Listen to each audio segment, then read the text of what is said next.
Parler de désir sexuel dans la vie chrétienne est souvent un sujet que beaucoup préfèrent éviter, comme si le simple fait d'en discuter révélait une faiblesse spirituelle. Pourtant, la réalité est différente. Énormément de chrétiens brûlent intérieurement, se sentent dépassés par leurs pulsions et vivent ce combat en silence, parfois avec honte, parfois avec culpabilité, parfois même avec l'impression que Dieu est déçu d'eux. Et si tu regardes cette vidéo aujourd'hui, ce n'est pas un hasard.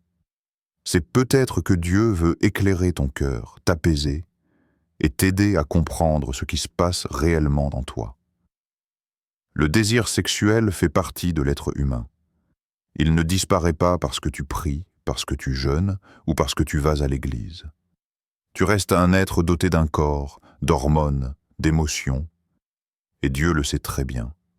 Le problème n'est pas le désir en lui-même, mais ce que tu en fais, comment tu le gères, et les décisions que tu prends quand cette force devient intense.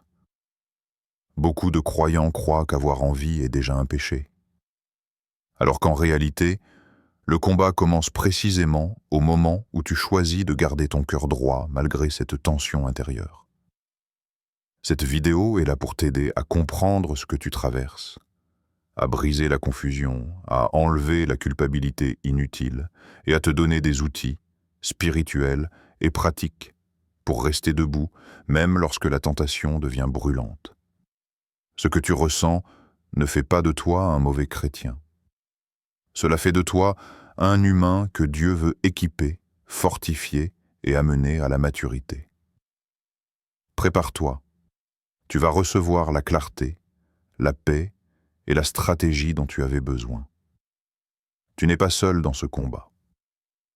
Dieu est avec toi. Avant de savoir quoi faire lorsqu'on brûle de désirs sexuels, il faut d'abord comprendre ce qui se passe réellement à l'intérieur d'un chrétien confronté à ce type de tension. Beaucoup pensent que le désir sexuel disparaît automatiquement lorsqu'on aime Dieu, qu'on sert à l'Église ou qu'on vit dans la sanctification. Mais c'est faux. Être chrétien ne signifie pas cesser d'être humain. Dieu t'a créé avec un corps, des hormones, un système émotionnel, et tout cela est normal. Le désir en lui-même n'est pas un signe de faiblesse spirituelle, mais une manifestation naturelle de ta constitution. Ce qui complique les choses, c'est que le monde actuel est saturé de tentations. Réseaux sociaux, musique, séries, tenues, conversations, solitude, stress. Ton cerveau est bombardé en permanence d'images et de stimuli qui activent ton corps. Ton esprit veut plaire à Dieu, mais ton corps réagit à son environnement. Et cela peut te créer un sentiment de double vie intérieure. D'un côté, ton désir de pureté, de l'autre, une énergie sexuelle qui se réveille. Le contexte spirituel joue aussi un rôle. Le domaine sexuel est l'un des plus attaqués, car il touche ton identité, ton âme, ton futur mariage, et même ton appel. L'ennemi utilise souvent ce terrain pour créer la culpabilité, l'isolement et l'épuisement intérieur. Tu crois que tu es le seul à vivre cela, mais en réalité, la plupart des croyants traversent les mêmes tensions. Comprendre ce contexte enlève déjà une grande partie du poids que tu portes. Tu n'es pas anormal, tu n'es pas impur, tu n'es pas abandonné de Dieu. Tu es simplement en combat. Et un combat qu'on comprend est un combat qu'on peut maîtriser. Les 7 vérités que tu dois comprendre sur le désir sexuel. Le désir sexuel est une force, pas un ennemi. Beaucoup de chrétiens vivent leur désir sexuel comme une malédiction, comme une faiblesse honteuse qu'il faudrait cacher ou étouffer. Pourtant, Dieu a créé ton corps avec cette énergie. Le désir n'est pas quelque chose d'impur en soi. C'est une force intérieure, une dynamique qui pousse l'humain vers l'amour, la connexion, la créativité et même la discipline.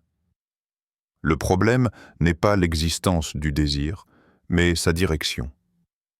Une force sans contrôle devient dangereuse, mais une force maîtrisée devient un moteur puissant dans la vie spirituelle. En réalité, le désir sexuel révèle que tu es vivant, que ton corps fonctionne, que tes émotions sont actives. Ce n'est pas une preuve que tu es loin de Dieu. Souvent, c'est même le signe que tu traverses une saison de transition, de croissance émotionnelle ou d'intensité spirituelle. Le danger, c'est lorsque tu essaies de réprimer le désir au lieu de l'orienter. La répression crée la frustration crée la chute, et la chute crée la culpabilité. Mais la compréhension libère.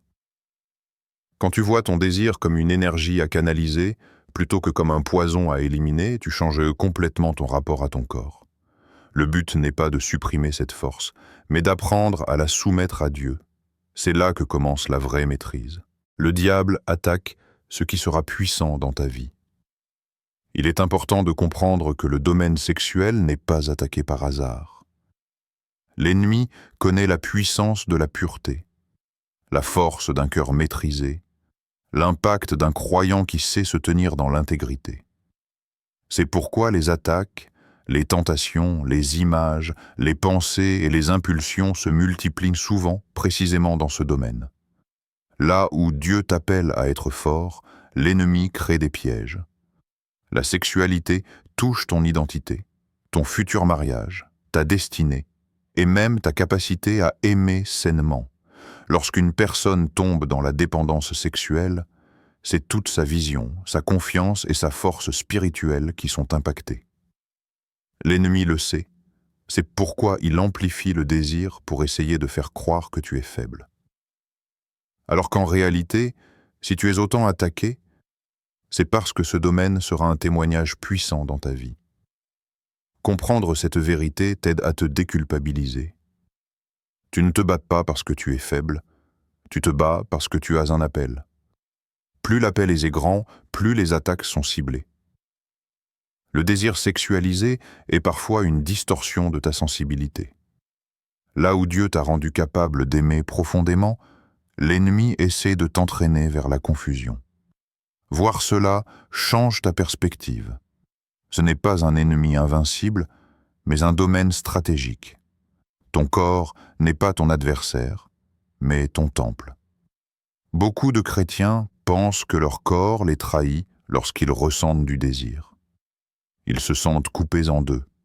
L'esprit veut plaire à Dieu, mais le corps réagit comme il a été programmé par la nature. La vérité, c'est que ton corps n'est pas ton rival.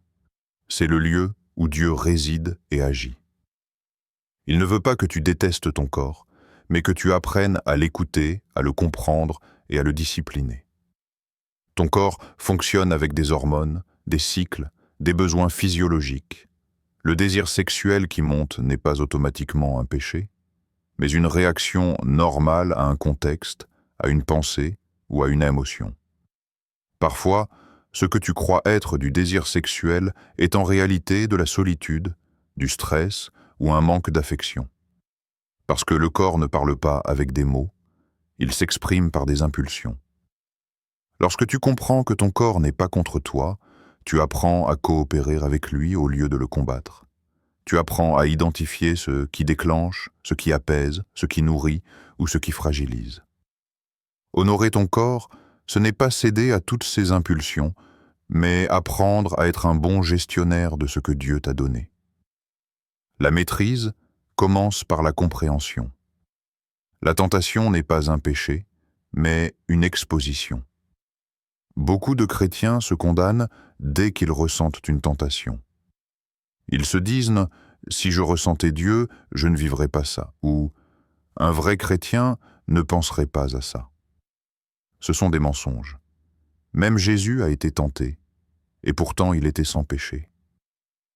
La tentation ne prouve pas ton impureté. Elle révèle ton environnement, ta vulnérabilité et ton besoin de force spirituelle. La tentation n'est pas une faute, c'est une invitation à choisir. C'est un moment où ton cœur est mis en lumière. Es-tu en train de t'approcher de Dieu ou de t'en éloigner? Parfois, la tentation est même un signal d'alarme. Elle t'indique que tu es fatigué, isolé, trop exposé, ou que ton âme a faim. Tu peux apprendre à lire la tentation comme un diagnostic, pas comme une condamnation. Lorsque tu as cette perspective, tu arrêtes de t'écraser sous la honte. La tentation ne doit pas te paralyser. Elle doit te réveiller. Elle doit te rappeler que tu as le choix, que tu as l'autorité et que Dieu te donne la force d'y résister. La clé est d'anticiper, pas seulement de réagir. Dieu te donne toujours une issue de secours. Peu importe l'intensité du désir, il existe toujours un moment, parfois très court, où tu peux t'échapper avant de tomber. Le problème, c'est que beaucoup de croyants ne reconnaissent pas ce moment parce qu'ils sont déjà émotionnellement engagés dans la tentation. L'issue est là, mais la tension brouille la vision. L'issue peut être un changement de pensée, une notification qui te distrait, une envie de sortir marcher, un sentiment de malaise, un verset qui remonte à l'esprit, ou simplement un stop intérieur. Dieu ne t'abandonne pas dans le combat. Il te fournit toujours une alternative. Le problème n'est pas l'absence d'issue, mais le manque d'attention pour la voir. Lorsque tu entraînes ton esprit à reconnaître ces moments, tu passes du mode subir au mode choisir. Tu comprends alors que tu n'es pas désarmé, que tu n'es pas prisonnier de tes pulsions. L'issue existe à chaque fois, même dans les moments les plus brûlants. Tu ne peux pas vaincre sans discipline. La maîtrise sexuelle n'est pas un miracle instantané. Elle ne tombe pas du ciel comme une révélation soudaine. C'est un style de vie. Tu ne peux pas demander à Dieu de t'aider à résister si tu exposes ton esprit à tout ce qui réveille ton corps.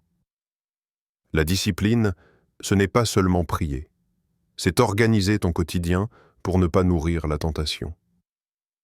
La gestion du sommeil, de l'alimentation, des réseaux sociaux, des conversations, des séries, du temps libre, tout cela influence ton niveau de vulnérabilité.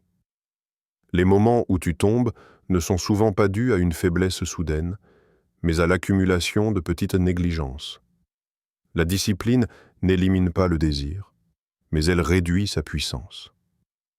Un chrétien discipliné n'est pas un chrétien parfait. C'est un chrétien stratégique.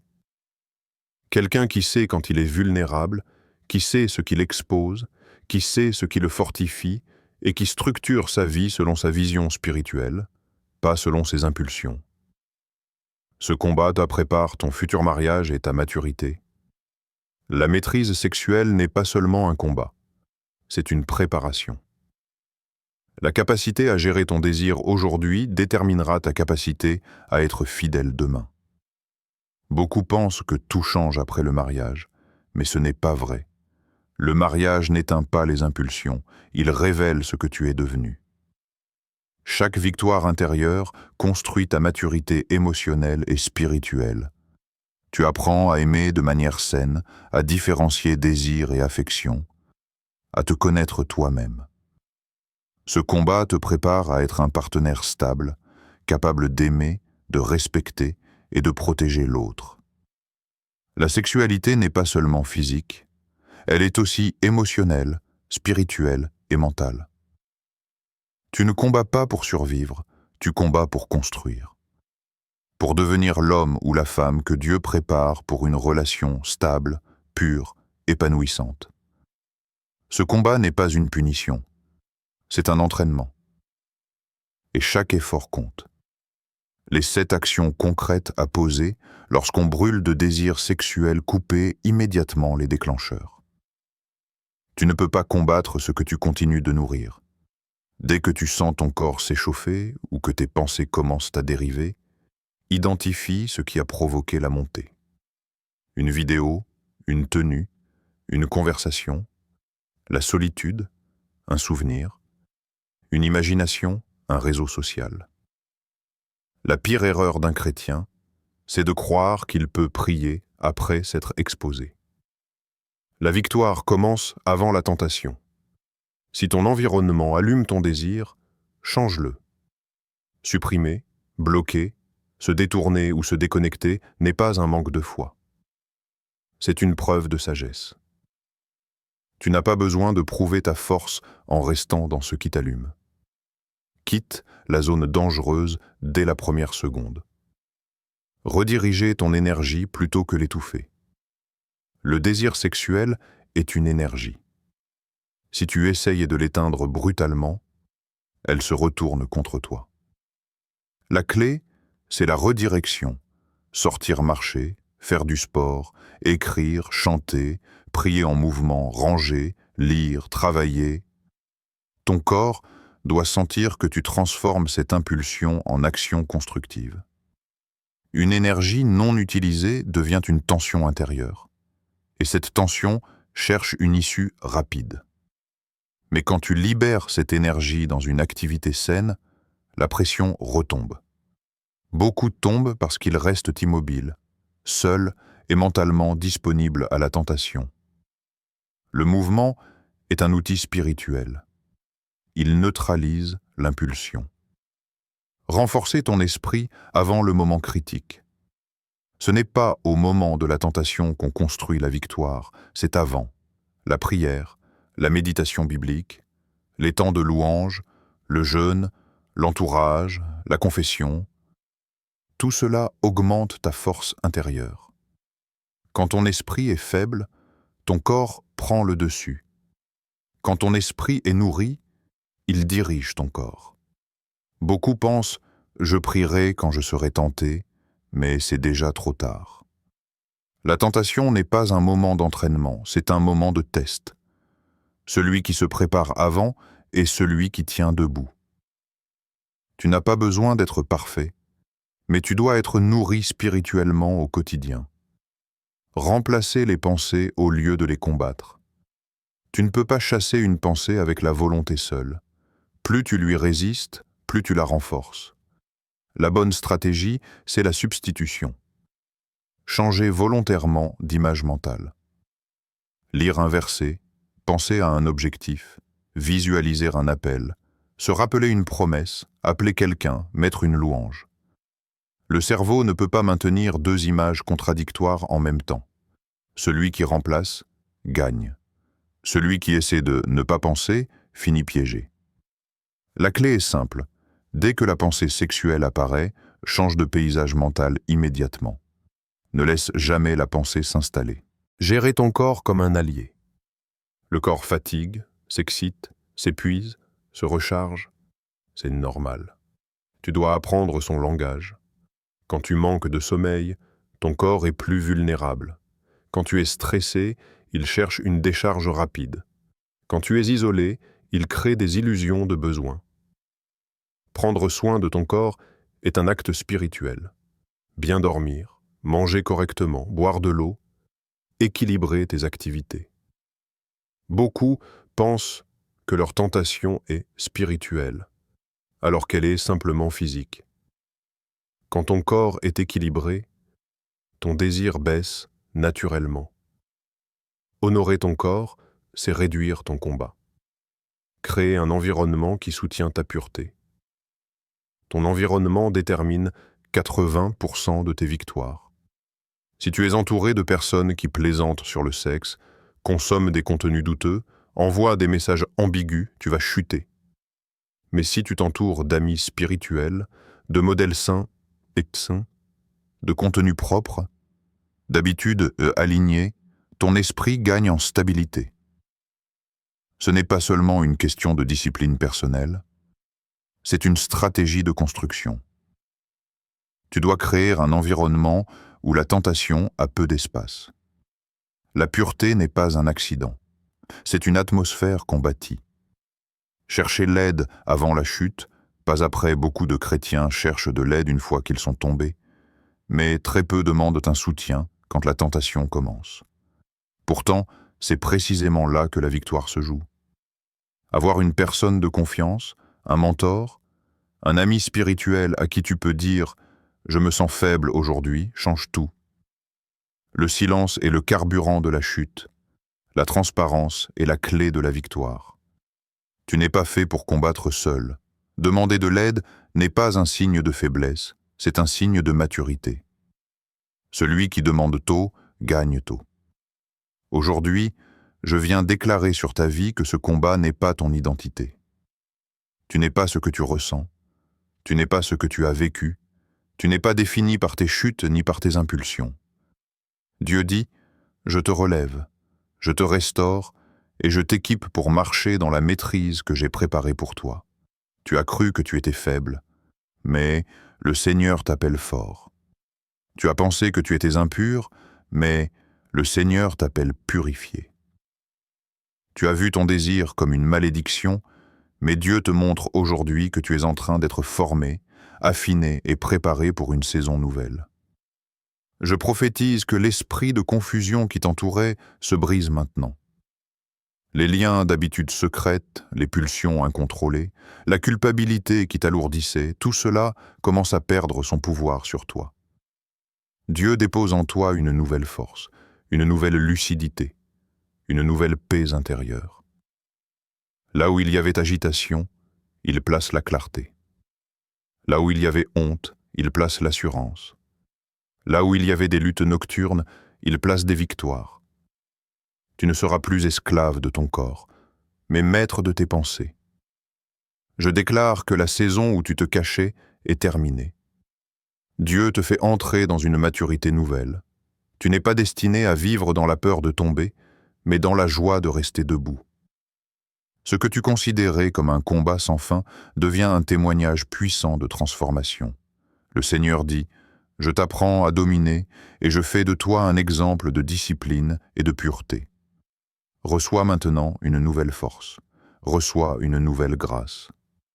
Reçois le courage de t'éloigner des pièges, la force de résister, l'intelligence de discerner et la paix de marcher dans la liberté. Ta vie ne sera plus la même. Dieu t'équipe, Dieu te couvre et Dieu te restaure. Marche dans ta victoire. Amen.